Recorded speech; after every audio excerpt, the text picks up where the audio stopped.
de l'escletxa. Això són esglaons que estan tallats a la roca. I aquí tenim l'escletxa.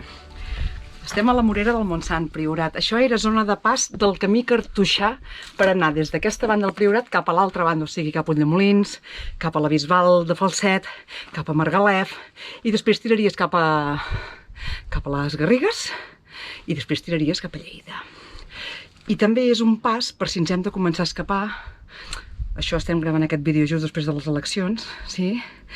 Per si us heu d'escapar perquè aquests del Vox, aquests de la paraula llatina, doncs els agafen ganes de liquidar-nos a tots. Investigueu camins alternatius, sisplau.